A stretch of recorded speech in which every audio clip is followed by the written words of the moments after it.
कर्म एवं कर्मफल मीमांसा अध्याय 22 शंका समाधान पंचम ध्वनि मुद्रण प्रश्न संख्या 41। क्या दया मृत्यु उचित है?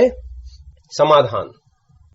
दया मृत्यु का अर्थ है कि किसी ऐसे मरीज को जिसकी मौत किसी लाइलाज बीमारी से अवश्यम भावी है, उसकी इच्छा पर चिकित्सक दया मृत्यु प्रदान कर दे, अर्थात उसे विपरीत चिकित्सा देकर या चिकित्सा बंद कर मृत्यु प्राप्त करा दे।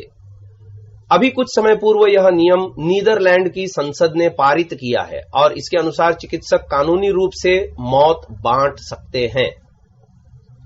भारतीय समाज में दर्द से हार कर मृत्यु का आलिंगन कर लेने को आत्महत्या कहते हैं, और अगर कोई भी व्यक्ति किसी को दर्द से आजाद करके उसे आगे की अनंत यात्रा पर भेज दे तो उसे हत्यारा कहा जाता है। भारतीय समाज तथा वैदिक मान्यताओं के अनुसार आत्महत्या पाप है।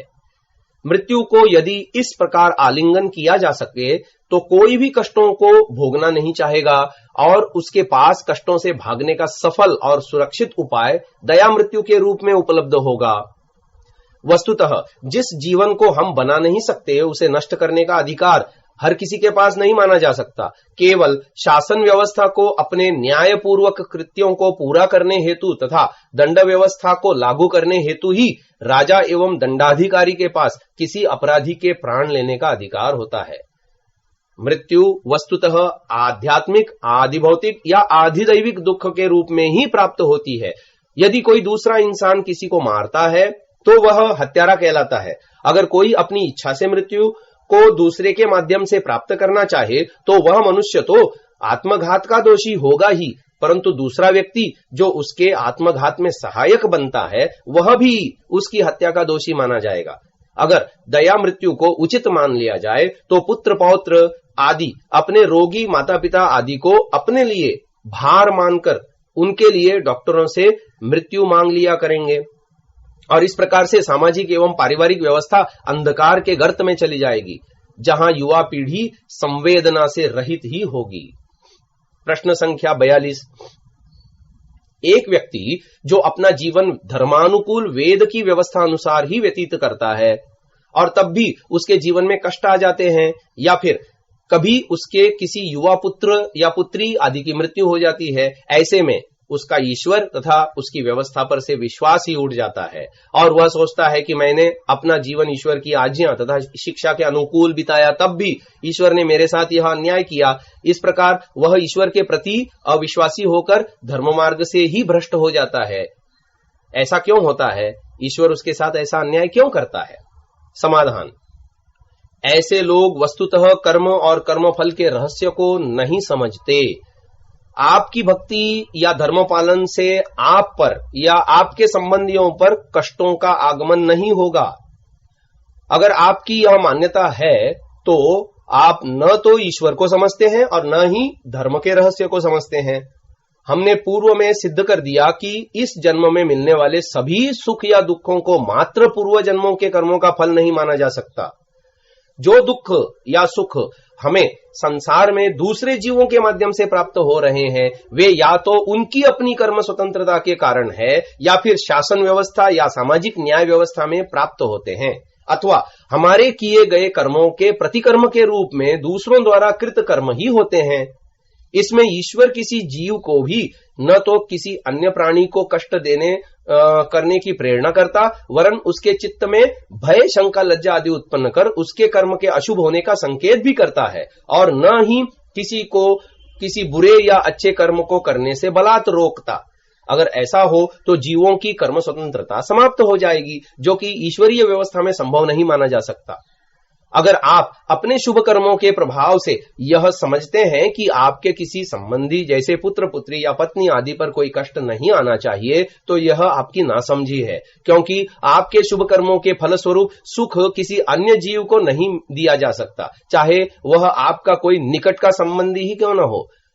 अब आप उस संबंधी के दुख से दुखी तो इसलिए हो रहे होते हैं क्योंकि उससे आपको मोह और राग है। यह राग तो अविद्या का रूप ही है। जब अविद्या और राग से ग्रस्त होकर भी आप अपने को ईश्वर का सच्चा भक्त और धर्म का पालक या अनुयायी समझते हैं, यह तो आपके अज्ञान के कारण ही है।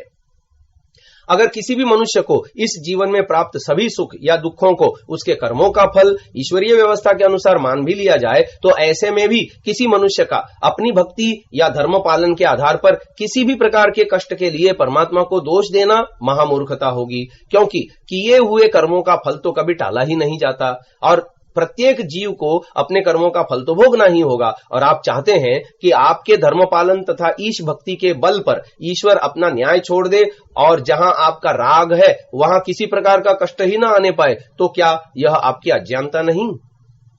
इस विषय में उदाहरण देखना हो तो महर्षि दयानंद जी का जीवन देखें। स्वामी जी जैसा परम योगी तथा ईश्वर विश्वासी तो कोई विरला ही होता है या हो सकता है। स्वामी जी जीवन पर्यंत और अंतिम समय तक ईश्वर विश्वास के परम धनी रहे, परंतु उनके अपने जीवन में कितने कष्ट आए, कितने विरोधी हुए, कितनों ने अपमान किया, कितनों ने गालियां दी, कितनों ने पत्थर मारे, कितने लोगों ने उन्हें विष दिया, जिससे अंत में उनका प्राणांत भी हो गया। अगर कष्ट या दुख को प्राप्त न करना ही ईश्वर भक्ति और धर्म पालन की कसौटी मान ली जाए, तो स्वामी जी को तो परम नास्तिक मानना पड़ेगा। प्रश्न संख्या 43। अगर समाज में कुछ व्यक्ति अन्याय से धन धान्य तथा भोग के साधन एकत्र किए हुए हैं तथा अधर्म भी फैलाते हैं तथा दूसरी ओर लोग बेकारी से तंग आकर कुछ लोग मिलकर ऐसे लोगों को अपनी आवश्यकताओं की पूर्ति हेतु लूट लेते हैं, क्या यह अनुचित है? या फिर कुछ लोग जो अपने आप को धर्म की रक्षा में तत्पर मानते हों, वे भी एक दल या समुदाय बनाकर ऐसे लोगों को लूट लें और समाज में बुराई को मिटाने का प्रयास करें, तो क्या यह अनुचित माना जाएगा? समाधान: यह उचित नहीं है। अगर कोई व्यक्ति या वर्ग विशेष अन्याय से धन एकत्र करता या अधर्म पूर्वक जीवन अपनाता है या फिर सामाजिक और धार्मिक संस्थाओं में अपना वर्चस्व बनाने के लिए अधर्म का पालन करता है, तो भी ऐसी स्थिति में दूसरों को अधर्म और अन्याय करने का अधिकार नहीं मिल जाता। हर व्यक्ति को अपने ही किए कर्मों का फल भोगना होता है। इस सिद्धांत के अनुसार जहां दूसरों को अपने कर्मों का फल भोगना होगा, वहां हमें भी अपने किए कर्मों से मात्र इसलिए छुटकारा नहीं मिल जाएगा कि हमने समाज में अधर्म और अन्याय को देखकर ही ऐसा किया था। अगर लोग अधर्म का पालन करते और अन्यायाचरण करते हैं, तो समाज के क्षत्रिय वर्ग अर्थात राजवर्ग यानी पुलिस, शासन व्यवस्था तथा न्याय तंत्र पर यह दायित्व आता है कि ऐसे लोगों को नियमानुसार निपटे तथा सामाजिक व्यवस्था में न्याय का पालन हो। किसी वर्ग विशेष द्वारा, चाहे वह धर्मानुकूल भी क्यों न हो, शासन तंत्र के अधिकारों को अपने हाथ में लेकर स्वयं न्याय करना उचित नहीं माना जा सकता। ऐसे तो सभी अपने आप न्यायाधीश बन जाएंगे और समाज में किसी व्यवस्था का कोई स्थान ही नहीं बचेगा। प्रश्न संख्या 44। अगर कुछ व्यक्ति मिलकर या अकेले ही किन्हीं धार्मिक कार्यों को या वेदानुकूल कार्यों के संपादन हेतु विधि विरुद्ध साधनों को अपनाते हैं या फिर अन्यायपूर्वक कुछ कार्य करते हैं, तो क्या यह उचित है? समाधान: नहीं। यहां उद्देश्य चाहे अच्छा है, कार्य भी वेदानुकूल है, मानव मात्र की भलाई का उद्देश्य भी है, तो भी किसी को विधि विरुद्ध साधनों को अपनाने का अधिकार नहीं मिल जाता। उदाहरण के लिए, किसी आर्य समाज की स्थापना हेतु किसी स्थान पर भूमि की आवश्यकता है। अब यदि वहां भूमि या तो उपलब्ध नहीं है या फिर सरकार द्वारा इतने अधिक दामों पर उपलब्ध होती है कि उस आर्य समाज के सदस्य उसे दे पाने में समर्थ नहीं है, ऐसी स्थिति में उस स्थान पर आर्य समाज की स्थापना हेतु वे लोग मिलकर किसी भूमि पर अवैध कब्जा कर समाज का निर्माण कर देते हैं। ऐसी अवस्था में उनका कार्य उतना ही अपराध है जितना यह अनधिकृत कब्जा किसी अन्य कार्य के लिए होता। चाहे यहां मानवीय व्यवस्था में उस व्यक्तियों को कोई दंड न मिले, तो भी ईश्वरीय व्यवस्था में तो दंड मिलेगा ही, क्योंकि कार्य अनधिकार है। यहां पर उस आर्य समाज के सदस्य अगर यह तर्क देते हैं कि अन्य मतावलंबियों ने तो अनधिकार भूमि पर कब्जा कर अपने मत की मान्यता अनुसार मंदिर, गुरुद्वारा, मस्जिद या गिरजाघर आदि बना लिए हैं, अतः हमने भी ऐसा किया तो इसमें कोई दोष नहीं। यहां यह समझना चाहिए कि अगर 10 अन्य व्यक्ति चोरी करते हैं तो हमें भी चोरी करने का अधिकार नहीं मिल जाता। अगर अन्य लोग कुछ विधि विरुद्ध कर रहे हैं तो हमारे द्वारा किया गया उस प्रकार का कार्य विधि सम्मत नहीं हो जाता। अब यदि इनमें से किसी को भी मानवीय व्यवस्था में दंड नहीं मिलता, तो भी जिस तरह से वे दूसरे मतावलंबी भी ईश्वरीय व्यवस्था में दंड के भागी होंगे, उसी तरह से इस आर्य समाज के सदस्य भी होंगे, क्योंकि अब आर्य समाज के उद्देश्य वेदानुकूल मान्यताओं पर आधारित हैं और यह भी मान लिया जाए कि उस स्थान विशेष पर स्थापित आर्य समाज वेद की मान्यताओं और ईश्वर की शिक्षा के अनुकूल ही कार्य करेंगी, तो भी उस अनधिकार भूमि अधिग्रहण का दोष तो दोष ही रहेगा। ईश्वर इसमें किसी प्रकार का पक्षपात नहीं करेगा। अब किसी धार्मिक या अन्य मत वाली संस्था द्वारा अनधिकृत रूप से निर्मित किए भवन को शासन द्वारा पक्षपात पूर्ण ढंग से या फिर विधि अथवा शासन के आदेशानुसार गिराकर उस भूमि को अपने अधिकार में ले लिया जाता है, तब ऐसे किसी शासन के कार्य के प्रति विरोध करना भी उचित नहीं माना जा सकता, क्योंकि वह अधिग्रहण जब भी किया गया था वह विधि विधान के प्रतिकूल ही था और इतने वर्षों में या मात्र निर्माण होने से ही वह अधिग्रहण विधि सम्मत नहीं हो जाता। यहां पर ऐसा कोई तर्क भी उचित नहीं होगा कि जैसे कि हम तो इस स्थान पर इतने वर्षों से कार्य कर रहे हैं, या फिर हम उस भूमि का दाम अब देने को तैयार हैं, या फिर अन्य अनधिकृत संस्थाएं भी वही कार्य कर रही हैं। यह शासन व्यवस्था में कार्य करने वाले अधिकारियों का भी दोष होगा कि वे कुछ अनधिकृत भवनों को तो गिराते हैं और अन्यों को छोड़ देते हैं, परंतु इसके बाद भी उस संस्था विशेष के लोगों द्वारा आंदोलन को विधि सम्मत नहीं माना जा सकता। यहाँ यह समझना चाहिए कि दूसरों के दोषयुक्त कार्यों के होते रहने से भी हमारे दोषयुक्त कार्य शुभ कर्म में नहीं बदल जाएंगे। इसी प्रकार सभी दोषयुक्त कार्यों के बारे में समझना चाहिए। अपने कर्मों को यथायोग्य करना चाहिए। उन कर्मों के शुभ या अशुभ होने का निर्णय समाज में प्रचलित मान्यताओं के आधार पर न करके ईश्वरीय नियमों के अनुसार करना चाहिए, तभी जीवन का उत्थान संभव है, अन्यथा नहीं। प्रश्न संख्या 45। एक व्यक्ति जिसे बचपन से ही अधर्म, हिंसा आदि की शिक्षा दी गई है, जिसने कभी कोई धर्म कथा, सत्य का प्रवचन आदि नहीं सुना या सत्य ग्रंथों का अवलोकन भी नहीं किया, ऐसा व्यक्ति जब बड़ा होकर अधर्म करता है, पाप करता है, समाज पर अत्याचार करता है, तब भी क्या वह दोषी है? क्योंकि उसका व्यवहार पशुवत ही तो है। क्या ईश्वर की व्यवस्था में वह भी दूसरों की तरह ही दोषी होगा? क्योंकि उसके कर्म तो उस पर दूसरों द्वारा आरोपित ज्ञान और संस्कारों मात्र से ही प्रभावित एवं अज्ञान के वश ही है। समाधान: मानव को ईश्वर ने ज्ञान प्राप्त करने के सभी साधन प्रदान किए हैं। उसे सत्य असत्य, शुभ अशुभ का निर्णय करने के लिए बुद्धि भी प्रदान की है। सृष्टि की आदि में मानव मात्र के लिए वेद का, धर्म का ज्ञान भी दिया है, और तो और सभी जीवों को वह कर्म के आरंभ में, उसके अंतःकरण में शुभ अशुभ कर्मों का निर्णय करने के लिए प्रसन्नता, उत्साह आदि तथा भय, शंका, लज्जा आदि भी उत्पन्न करता है। अगर इन सब साधनों के बाद भी मानव शुभाशुभ कर्मों का निर्णय नहीं कर पाता, तो इसमें उसका अपना ही दोष है। अगर किसी व्यक्ति को बचपन से अधर्म, अज्ञान की शिक्षा धर्म के नाम पर दी जाती है और वह बड़ा होकर वैसे ही कर्म भी करता है, तो वह इस आधार पर चाहे अपने को निर्दोष ही क्यों न मान ले और सच्चा ईश्वर भक्त भी क्यों न मान ले, तो भी ईश्वरीय व्यवस्था उस व्यक्ति द्वारा मानी जाने वाली मान्यताओं के आधार पर नहीं चलती। जिन कार्यों से दूसरे निर्दोष प्राणियों को दुख पहुंचता, समाज में अविद्या और अज्ञान फैलता है, वह कर्म कभी शुभ नहीं हो सकते। ऐसी अवस्था में ईश्वर या तो अपनी सार्वभौम व्यवस्था के अनुसार ही शुभाशुभ कर्मों का निर्णय करेगा। उसकी व्यवस्था में सभी जीवों के लिए कर्मफल व्यवस्था एक जैसी है, जिसमें कोई पक्षपात, भेदभाव नहीं होता। यह तो मनुष्य जन्म पाने वाले सभी जीवों का कर्तव्य बनता है कि वे अपने जीवन में मात्र अपने द्वारा अर्जित ज्ञान को ही सही नहीं माने, अपितु बुद्धि का प्रयोग कर तर्क से सत्यासत्य का निर्णय करे तथा सत्य को अपनाते हुए असत्य का त्याग करे। अगर कोई व्यक्ति ऐसा करना चाहे तो उसे हठ, दुराग्रह आदि छोड़कर अपनी मान्यताओं को तर्क की कसौटी पर कसना होगा और सत्य को अपनाना होगा।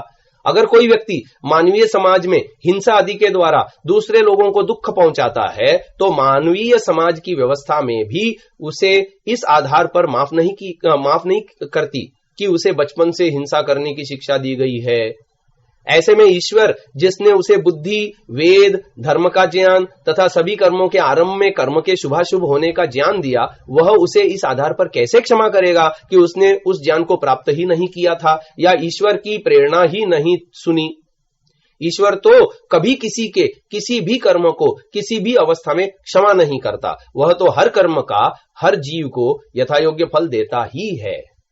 प्रश्न संख्या 46। क्या जो मानवेतर प्राणी हमें कष्ट देते हैं, मानवीय जीवन को नष्ट करने वाले होते हैं, उनको मारकर मानवों तथा मानवीय समाज की रक्षा करना धर्म नहीं है, क्या इसे हिंसा कहा जाएगा? समाधान। इस विषय में स्वामी जी ने फर्रुखाबाद में पंडित बलदेव प्रसाद जी के प्रश्न का उत्तर देते हुए कहा है, जो हिंसक जीव अपने दुष्ट स्वभाव से खेती और पालनीय पशुओं का तथा मनुष्यों का नाश करते हैं, उनके मारने से मनुष्यों और पशुओं की रक्षा होती है, किंतु हानि नहीं। अतः ऐसे शिकार में दोष नहीं, परंतु इस प्रकार का शिकार शास्त्रों में क्षत्रियों के लिए विहित है, न कि सर्वसाधारण मनुष्यों के लिए। अतः क्षत्रियों के कर्तव्य विधान होने से किसी प्रकार का पाप नहीं माना जाएगा। इसी तथ्य को स्वामी दयानंद जी सरस्वती ने राजकोट में राजकुमार कॉलेज के प्रिंसिपल मैकनॉटेन को बताया था। इसी प्रकार यदि किसी मनुष्य पर कोई हिंसक जीव हमला करता है, ऐसे में उस मनुष्य को अपनी रक्षा करने में उस जीव को मारना भी पड़े तो उसे हिंसा के क्षेत्र में नहीं माना जा सकता। हिंसा का अर्थ है कि वैर भाव का होना। अगर किसी प्राणी का वैर से मारा जाता है तो हिंसा है, अन्यथा नहीं। आत्मरक्षा में मारना और वैर भाव से मारना में अंतर होता है। हमें देखना होगा कि क्या हम वैर भाव से रहित होने को ही आत्मरक्षा का नाम तो नहीं दे रहे। जैसे किसी नरभक्षी सिंह को मारने में दोष नहीं आता। प्रश्न संख्या 47।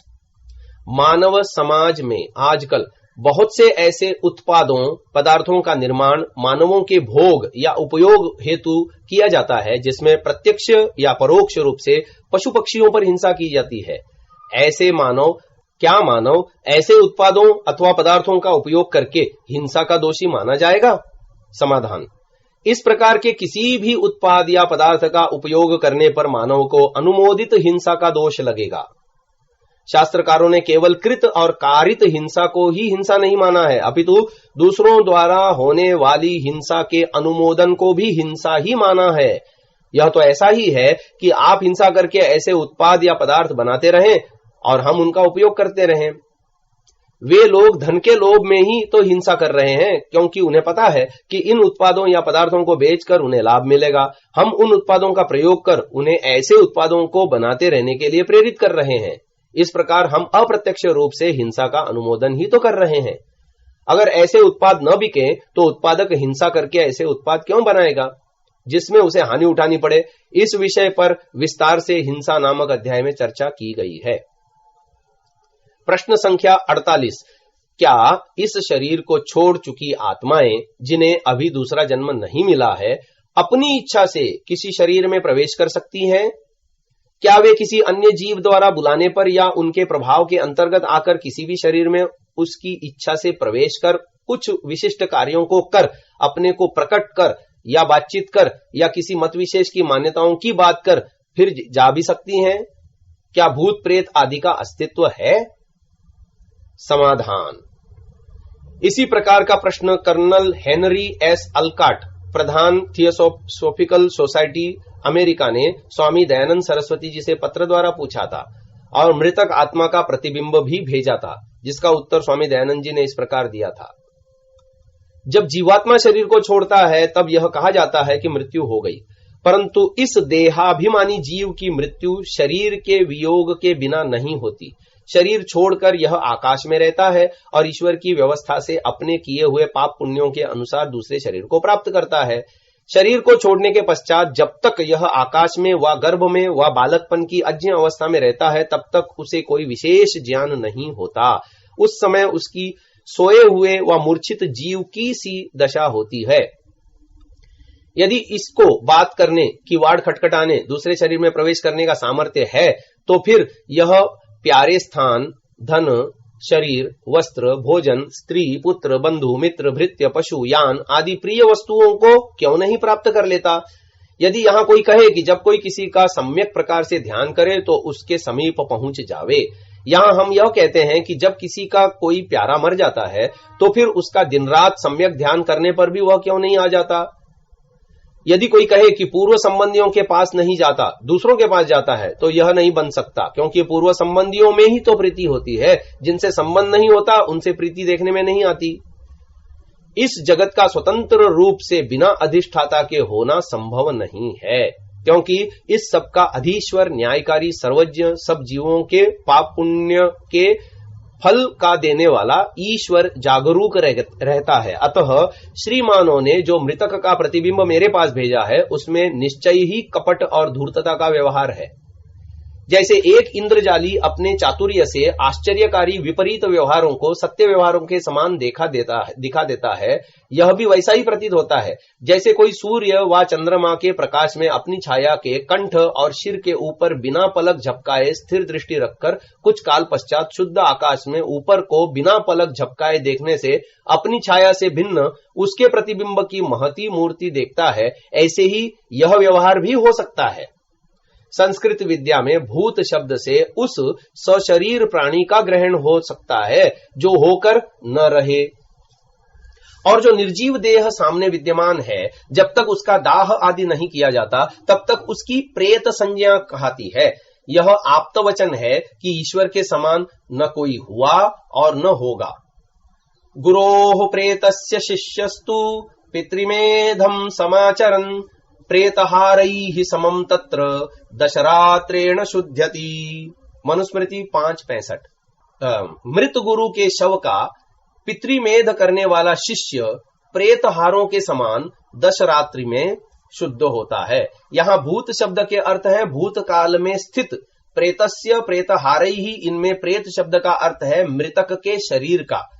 जैसे यहाँ पितृमेध समाचरण, मरे हुए पितृ शरीर के दाह के समान गुरु के मृत शरीर का दाह करना पितृमेध संज्ञा को प्राप्त करता है, वैसे ही मृतकों के शरीर का विधिवत दाह करना नृमेध कहलाता है। इतना प्रसंगवश कहते हैं। जैसा भूत प्रेत में इदानीं तनों का अभिप्राय है वैसा होना संभव नहीं है, क्योंकि वह मूल से ही मिथ्या और भ्रांति रूप है।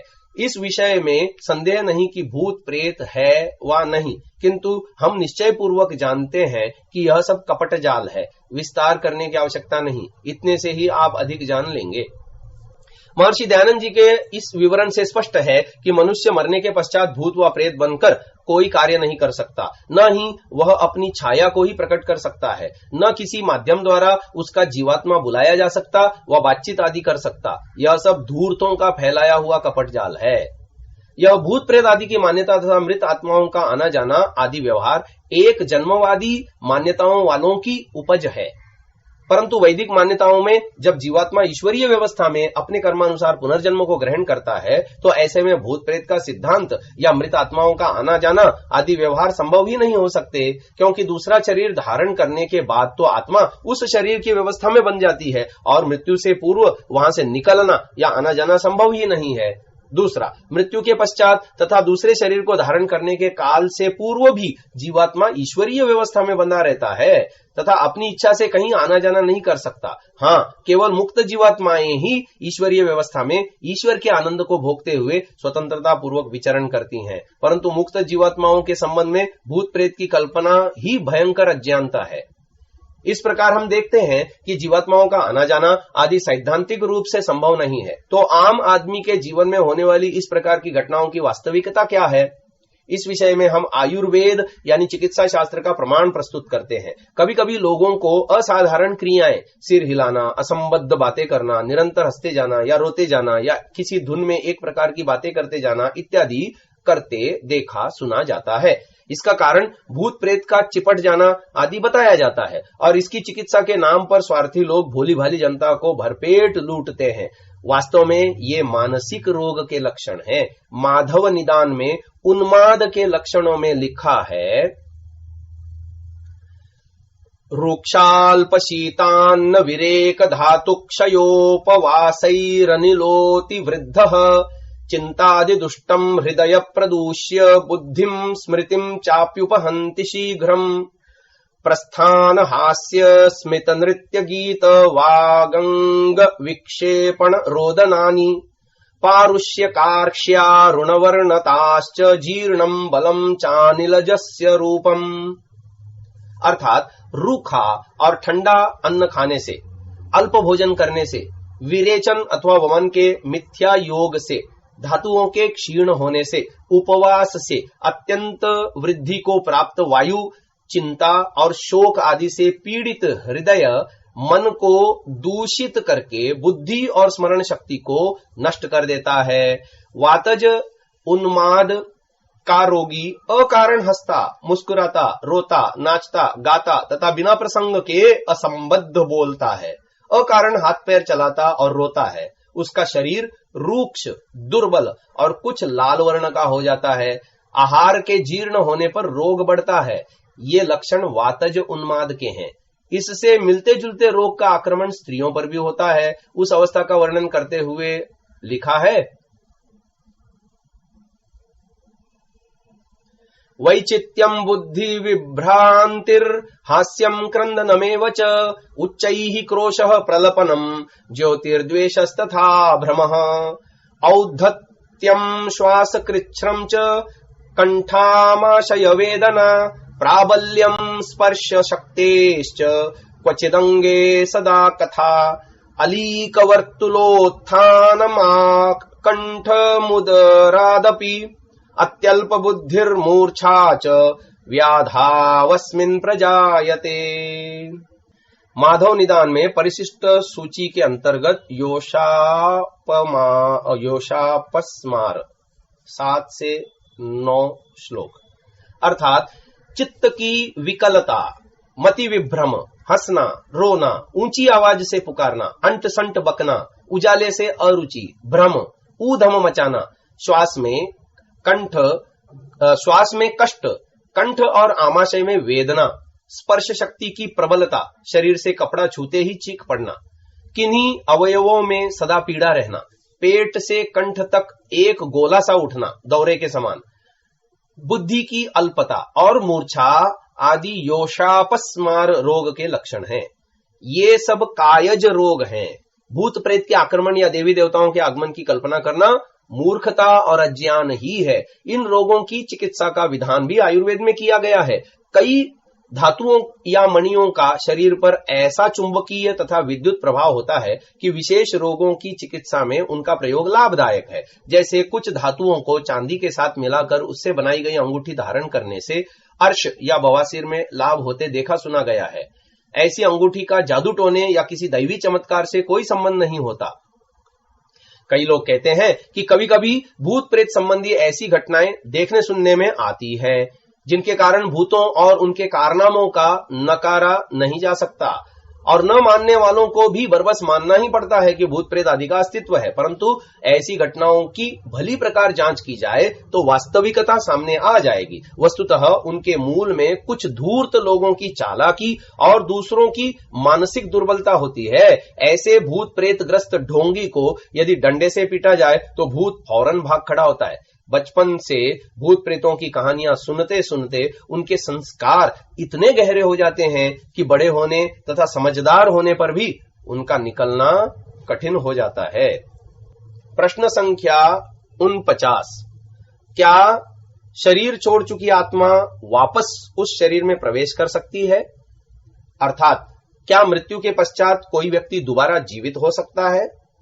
समाधान, नहीं, ऐसा संभव नहीं है। सभी आत्माएं शरीर को छोड़ने के बाद परमात्मा की व्यवस्था में बंध जाती हैं। फिर उनको अगला शरीर परमात्मा की व्यवस्था में उनके कर्मों के अनुसार मिलता है। अतः कोई भी आत्मा शरीर छोड़ने के पश्चात वापस उसी शरीर में प्रवेश नहीं ले सकती।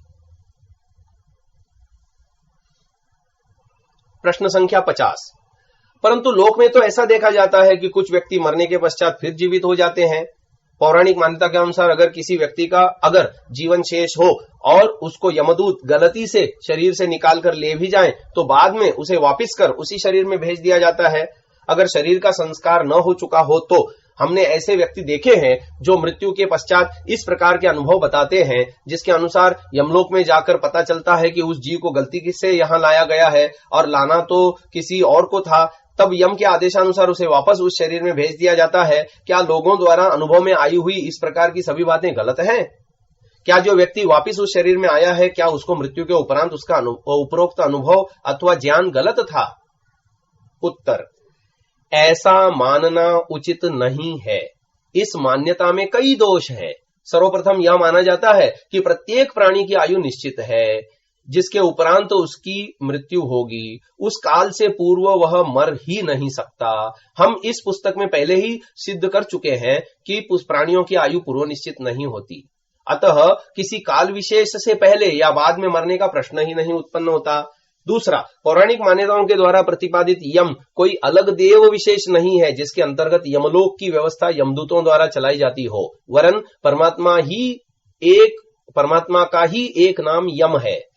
यह सर्वान प्राणिनो नियच्छति स यमः, जो प्राणियों के कर्मफल देने की व्यवस्था करता है और सब अन्यायों से पृथक रहता है, इसलिए परमात्मा का नाम यम है। सत्यार्थ प्रकाश पहला समोल्लास। इससे यह सिद्ध है कि परमात्मा ही न्याय व्यवस्था करने से यम कहलाता है। तीसरा, अगर उपरोक्त व्यवस्था तर्क के दृष्टिकोण से मान भी ली जाए तो यह मानना होगा कि यह व्यवस्था परमात्मा की ही है। क्यों? तो क्या परमात्मा की व्यवस्था में किसी प्रकार का दोष माना जा सकता है? नहीं। तो क्या ऐसे जीव को यम द्वारा दोबारा उस शरीर में वापस भेजना व्यवस्था को दोषप्रद मानने के समान नहीं है? क्या किसी दोषयुक्त व्यवस्था को परमात्मा की व्यवस्था माना जा सकता है? अगर नहीं तो ऐसा संभव ही नहीं है। अब प्रश्न यह है कि ऐसा व्यक्ति इस प्रकार के अनुभव को प्रत्यक्ष किए बिना कैसे सुना या बता सकता है? वास्तव में हमने तो इस बारे में लोगों से सुना मात्र है, परंतु ऐसे किसी व्यक्ति को अपनी आंखों से तो देखा ही नहीं है। कोई भी व्यक्ति इस प्रकार का अनुभव अपने पूर्व अर्जित ज्ञान के आधार पर ही बताता है, या तो ऐसा उसने पुराणों आदि में पढ़ा होता है या किसी चलचित्र में ऐसा देखा होता है, वह उसी ज्ञान के आधार पर ऐसा बताता है। वास्तव में वह व्यक्ति मरा तो होता नहीं, वरन चिकित्सा की दृष्टिकोण से मृतप्राय सा हो जाता है, जैसा कि कोमा में होता है। इस रोग से अनभिज्ञ व्यक्ति ऐसे किसी व्यक्ति को मृत घोषित कर दे तो कोई आश्चर्य नहीं होता। बाद में कुछ समय के पश्चात जीवन के लक्षण दिखाई देने पर उसे पुनः जीवित मान लिया जाता है। इस प्रकार वास्तव में मृत्यु तो हुई ही नहीं थी, तो ऐसे में किसी कपोल कल्पित अनुभव का क्या आधार मान लिया जाए?